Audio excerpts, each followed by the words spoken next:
Martin, thank you for joining us. This event is putting China front and center on the global stage. What kind of message does it send to the rest of the world? I think it sends a message of strength, of stability, of confidence in the future. President Xi Jinping said during his speech that humanity rises and falls together, and that common security can only be achieved when countries treat each other with respect. Your take on that statement? I think this is the world. To move forward, humanity needs to move together. Humanity's, there are many different peoples, many different ethnicities, but we need to move together. If we're divided, then it's very difficult to move forward, and it's dangerous. It can result in conflicts which can have devastating consequences. So the world needs to be as one, united as one. Now, the parade included some high-tech weapons, some of them on display for the first time. What did you make of the decision to include those weapons? I think that China wanted to convey a message to the Chinese and to the world that we are strong. Our modernization is also the modernization of our military. We're not in the same position as we were in the 1930s, when we were very weak and Japan was very modern. We can look after ourselves, we can look after others. The story of World War II is often told from the perspective of Europe and the United States. Does an event like this remind us that there's another story to be told?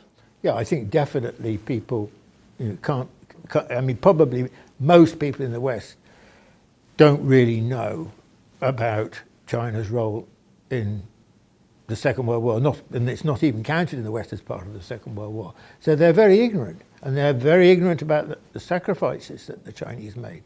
So I think that this is a chance for people in the rest of the world, but especially in this context, the West, to try and have the opportunity of learning a bit more about actually what did happen. And the fact of the matter is that people are constantly at the moment in the process of thinking about China and rethinking about China and rethinking again about China, because China's been on the move so much. The impact on other peoples has been steadily growing through this period. So part of what we're witnessing with the rise of China is the education of the world about China. Some analysts are saying that China's weapons are very sophisticated, but not battle-tested. What does that mean for its military power? Well, obviously, the fact of the matter is that China's got this extraordinary modern weaponry, extremely modern weaponry. But China actually hasn't fought since 1979, and that was a small border war with Vietnam. Otherwise, it's not like the United States, which is regularly uses its military might in different contexts. So China has got this fantastic weaponry, but it is unused. And I think what that says is that obviously, if there was an eventuality when it was used, they'd be on a very steep learning curve. But hopefully, they won't have to use it. Now, the leaders of Russia and the DPRK attended the event. President Donald Trump says China is conspiring with those countries against the United States. What do you make of those claims? Well, I think that it would be unmistakable in the White House that it was sending a message to the United States. I mean, not just the United States, but one of those who the message was being directed to was in the White House and so on. And that message was, first, with the SCO conference, look, we represent such a large slice of the world. All the key leaders of the global south are here. So we are together, we cooperate, we believe in dialogue. That's one message. And the other message is to say, don't mess with us. We're strong. Right. Now, President Xi also said that humanity once again faces a choice between peace and war, dialogue and confrontation. What is the likelihood of another conflict involving the world's major powers? I don't know the answer to that question. I'm glad to say. I hope there won't be such a conflagration. The fact of the matter is, we've managed to keep the peace for 80 years, and that's a long period of where the major powers have not been in conflict. Can that be sustained? I don't know. I mean, if you look at what's happening in the United States at the moment, you might be having uncomfortable feelings about what could happen over time.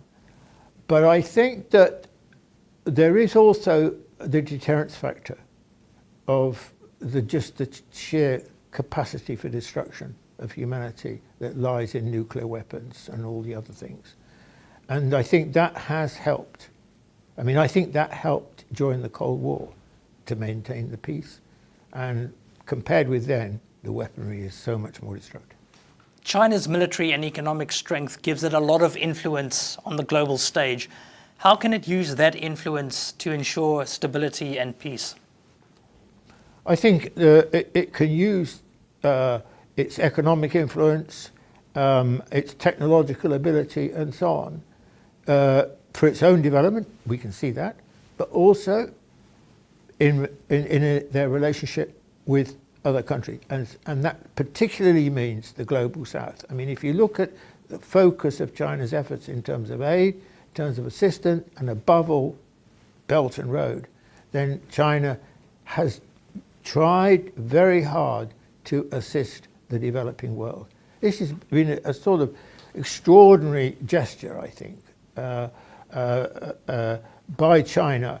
And I think it tells you a lot about how the Chinese see themselves and see their task in the world and see who their friends are in the world.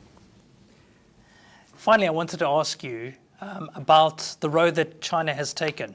Here we are 80 years after a deadly, destructive conflict.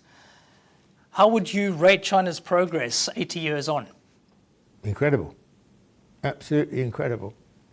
I mean, the most extraordinary transformation in human history, achieved in such a relatively short space of time, from such a low base to now have arrived at the leading edge of economic and technological development.